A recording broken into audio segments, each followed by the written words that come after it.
Hello friends, welcome in to my channel.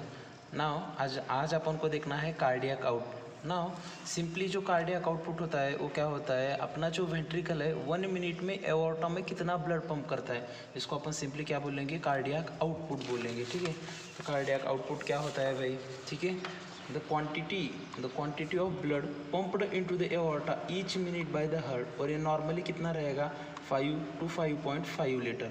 Now अगर अपन ने देखा तो हर किसी इंसान का क्या रहेगा भाई, सरफेस एरिया अलग रहेगा, बॉडी वेट अलग रहता है। ठीक है, तो इस कार्डियक आउट को मोर साइंटिफिक टर्म जो बोलाता है उसको अपन बोलेंगे कार्डियक इंडेक्स। नाउ ये कार्डियक इंडेक्स क्या होता है, cardiac output divided by the surface area.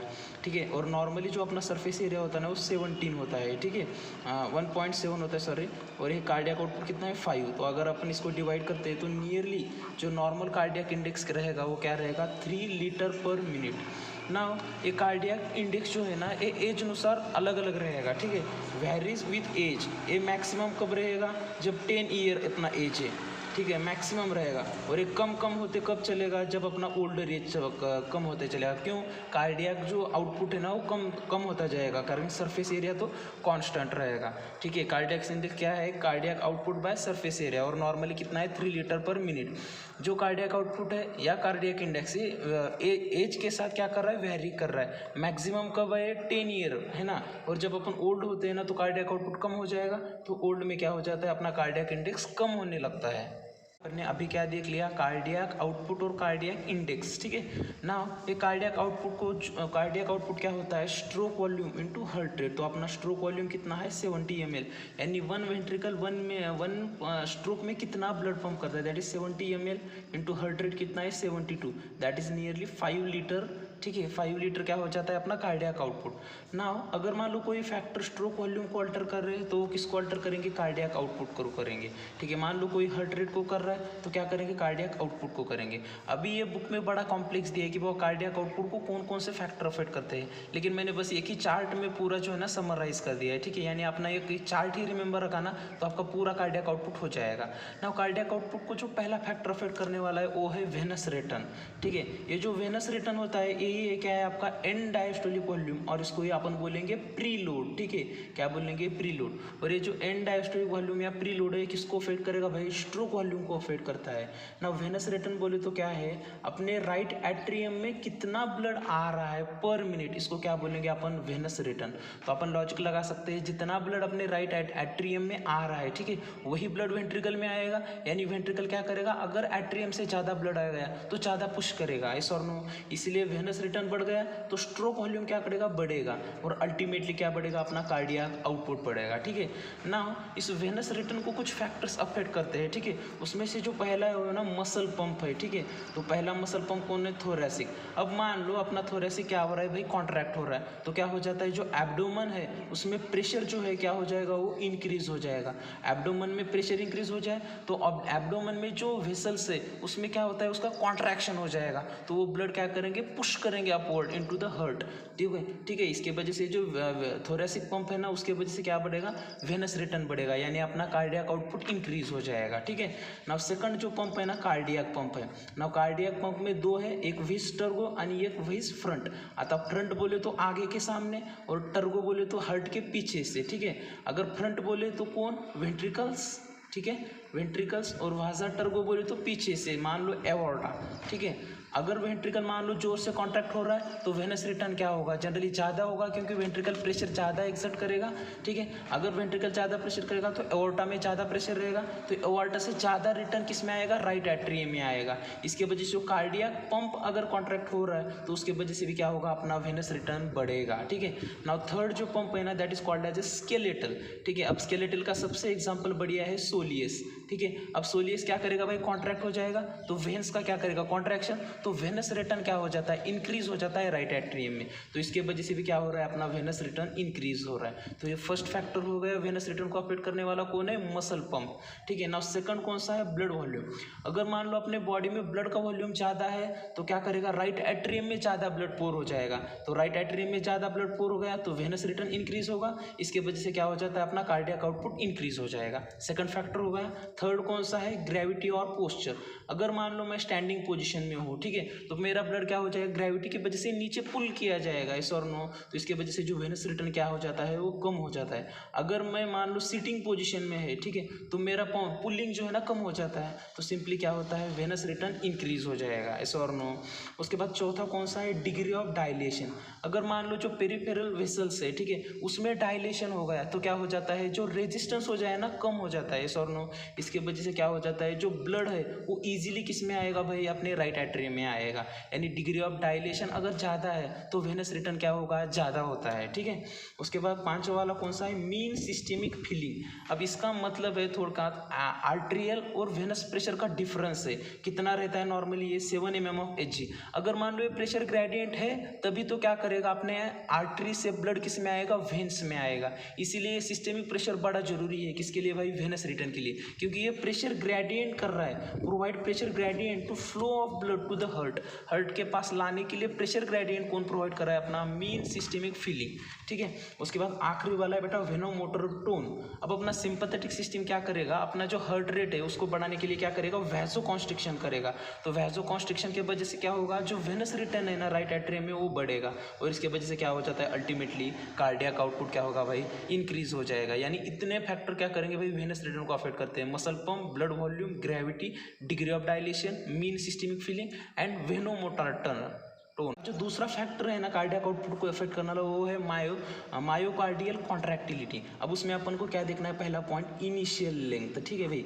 जहाँ पे लेंथ का कॉन्सेप्ट आ गया वहाँ पे अपन क्या बोलेंगे, स्टार्लिंग लॉ, ठीक है। मसल में अपन ने देखा, तो यहाँ पे कार्डियक में इसके लिए इसको क्या बोलते हैं, फ्रैंक स्टार्लिंग लॉ, ठीक है। तो ये फ्रैंक स्टार्लिंग लॉ क्या बोलता है, अपन देख लेते हैं, एक मिनट, ठीक है।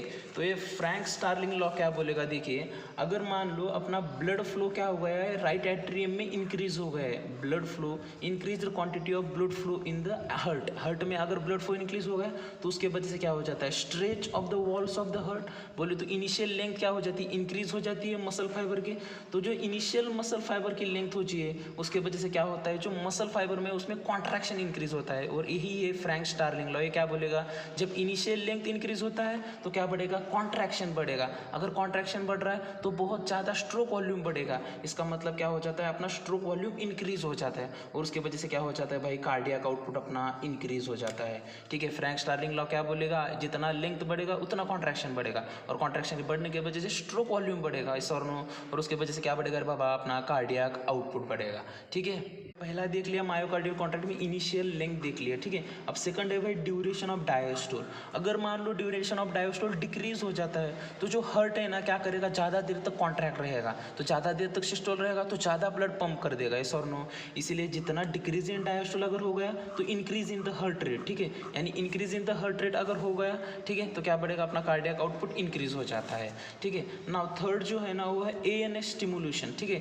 ये ऑटोनॉमिक नर्वस सिस्टम क्या करेगा, हार्ट के मसल फाइबर को स्टिमुलेट कर देता है। उसमें दो है, सिंपैथेटिक, पैरासिम्पैथेटिक, ठीक है। सिंपैथेटिक और कैटेकोलामाइंस दोनों मिलके क्या करेंगे, जो बीटा 1 रिसेप्टर्स है ना उसको एक्टिवेट करेंगे, यानी क्या करेंगे, उसका जो कॉन्ट्रैक्शन है मसल फाइबर का वो इंक्रीज करेंगे, ठीक है। तो इसके वजह से क्या हो जाता है भाई, अपना कार्डियक आउटपुट इंक्रीज हो जाएगा, ठीक है।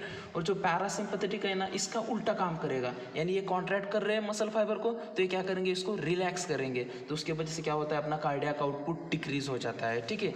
और जो चौथा है ना ड्रग्स लाइक डिजिटैलिस, ये ड्रग्स लाइक डिजिटैलिस क्या करेंगे, जो हार्ट के मसल है ना उसका कॉन्ट्रैक्टिलिटी इंक्रीज कर देंगे, तो स्ट्रोक वॉल्यूम इंक्रीज हो जाता है, तो सिंपली क्या हो जाता है, अपना कार्डियक आउटपुट क्या हो जाएगा भाई, इंक्रीज हो जाता है। यानी अपन ने कौन कौन से देख लिए, वेनस रिटर्न, मायोकार्डियल कॉन्ट्रैक्टिलिटी, ठीक है। अब जो थर्ड अपन को देखना है ना, सिंपल है भाई एकदम, हार्ट रेट, ठीक है। तो हार्ट रेट बहुत ईजी है भाई, इसमें दो है, सिंपैथेटिक, पैरासिम्पैथेटिक, ठीक है। तो सिंपैथेटिक क्या तैयार करेगा, एड्रेनालिन, थायरॉक्सिन, तो इसके वजह से क्या हो जाता है, ठीक है, जो हार्ट रेट है ना वो इंक्रीज हो जाता है सिंपली, ठीक है। जो नॉर्मली 70 बीट्स है वो 170 बीट्स तक रीच हो सकते हैं अगर सिंपैथेटिक एक्टिवेशन हो गया है, ठीक है। तो अगर मान लो हार्ट रेट अपना इतना इंक्रीज हो गया है तो अल्टीमेटली कार्डियक आउटपुट क्या हो जाता है, इंक्रीज हो जाता है, ठीक है। इसके वजह से अगर 170 बीट चले गया तो डायरेक्टली कार्डियक आउटपुट उतना बढ़ेगा, ठीक है। और सिंपैथेटिक के हाथ में कितना बढ़ाना है, वो पैरासिम्पैथेटिक क्या करेगा, एग्जैक्टली इसके उल्टे काम करेगा। अगर मान लो 170 बीट कर रहा है तो ये 50 बीट्स करेगा, ठीक है। तो 50 बीट्स किया तो फिर से क्या हो जाता है, कार्डियक आउटपुट क्या हो जाएगा, कम, क्योंकि कार्डियक आउटपुट क्या है भाई, stroke volume into heart rate. अगर हार्ट रेट ही कम हो रहा है तो क्या हो जाता है, कार्डियक आउटपुट अपने आप कम हो जाता है। तो ये थर्ड फैक्टर हो गया। और जो आखिरी फैक्टर है ना, that is called as a total peripheral resistance. ठीक है, तो टोटल पेरिफेरल रेजिस्टेंस और कार्डियक आउटपुट का जो रिलेशन है ना, इसको अपन ऐसे फॉर्मूले से इंडिकेट कर सकते हैं। टोटल पेरिफेरल रेजिस्टेंस, इसको अपन बोलेंगे आफ्टर लोड। ठीक है, आफ्टर लोड और प्री लोड दोनों एक में कल उल्टी है, ठीक है ना, उल्टे है एक दूसरे को। ठीक है, जो कार्डियक आउटपुट है ना वो इनवर्सली प्रोपोर्शनल है किसको, आफ्टर लोड को। यानी जितना ज़्यादा पेरिफेरल रेजिस्टेंस होगा उतना वेनस रिटर्न कम हो सकता है, ऐसे बोल सकते हैं। अगर वेनस रिटर्न कम हो गया तो कार्डियक आउटपुट क्या हो जाता है, कम हो जाता है। इसीलिए कार्डियक आउटपुट इनवर्सली प्रोपोर्शनल किसको है भाई, पेरिफेरल रेजिस्टेंस को है, या फिर इसको अपन बोल सकते हैं आफ्टर लोड को। यानी 4 फैक्टर्स देख लिया अपन ने, कौन कौन से, Venus return, myocardial contractility, heart rate और टोटल पेरिफेरल रेजिस्टेंस। अपन ने कार्डियक आउटपुट में बस इतना ही लिख लिया ना तो आपको फुल 10 मार्क मिल सकते हैं ये लिक्यू को। अगर अपनी बुक में से किया तो इतना कॉम्प्लेक्स है ना, नहीं कर पाएंगे। ठीक है, वेनस रिटर्न में muscle pump, blood volume, gravity posture, degree of dilation, mean systemic film pressure आणि वेटोमोटर टोन। उसके बाद myocardial contractility, initial length, duration of diastole, AN stimulation, और आखिरी कौन सा है, ड्रग लाइक डिजिटली जो कॉन्ट्रैक्टिलिटी इंक्रीज करेंगे। हार्ट रेट में सिंपैथेटिक, पैरासिम्पैथेटिक, वो रेट बढ़ा सकते हैं हार्ट रेट का। ठीक है, और आखिरी वाला कौन सा देख ले भाई, टोटल पेरिफेरल रेजिस्टेंस यानी after load. After load exactly उल्टा किसके है, प्री लोड से। ठीक है, अगर मान लो बेटा आफ्टर लोड इंक्रीज हो गया यानी टोटल पेरिफेरल रेजिस्टेंस अगर इंक्रीज हो गया तो वेनस रिटर्न कम हो जाएगा, तो कार्डियक आउटपुट कम हो जाएगा। इसलिए कार्डियक आउटपुट क्या बोला मैंने, इनवर्सली प्रोपोर्शनल टू किसको, आफ्टर लोड को। और 2 कंसेप्ट रह गए, एक है हेट्रोमेट्रिक रेगुलेशन और होमोमेट्रिक रेगुलेशन। उसमें ये आएगा कार्डियक आउटपुट रेगुलेट करना। अभी हेट्रो बोले तो क्या है, ऑड, यानी जहाँ पे लेंथ इंक्रीज हो जाता है। वैसे अगर हो रहा है तो उसको बोलेंगे अपन हेट्रोमेट्रिक रेगुलेशन। यानी इसका एग्जाम्पल कौन सा है भाई, फ्रैंक स्टार्लिंग लॉ, जहाँ पे क्या हो रहा है, इनिशियल लेंथ वजह से कॉन्ट्रैक्शन इंक्रीज हो रहा है। ठीक है, तो वो क्या हो गया, हेट्रोमेट्रिक रेगुलेशन हो गया। और सेकंड कौन सा है भाई अपना, होमोमेट्रिक रेगुलेशन। होमो बोले तो लेंथ नहीं बढ़ेगा, यानी no increase in the length. तो ये कहाँ पे हो सकता है, एटोनॉमिक नर्वस सिस्टम का रेगुलेशन। ठीक है, हार्ट रेट क्या कर रहा है, कम ज़्यादा, सिंपैथेटिक और पैरासिम्पैथेटिक मिलके। तो एएनएस कौन सा टाइप का है, होमोमेट्रिक रेगुलेशन, जहाँ पे लेंथ नहीं बढ़ रहा है। इसका एग्जांपल कौन सा बोला अपन ने, फ्रैंक स्टार्लिंग लॉ बोल सकते हैं। सेकंड, वेनस रिटर्न के वजह से भी क्या होता है, इनिशियल लेंथ बढ़ेगा। तो वेनस रिटर्न में भी किस में आएगा भाई, हेट्रोमेट्रिक रेगुलेशन में आएगा। होमोमेट्रिक रेगुलेशन में कौन आएगा, एएनएस जो कंट्रोल करेगा वो किस में आएगा भाई, अपने होमोमेट्रिक रेगुलेशन में। गेटिंग सबको समझ में आया, बस इतना ही अपन को क्या करना है भाई, कार्डियक आउटपुट में ध्यान रखना है बस।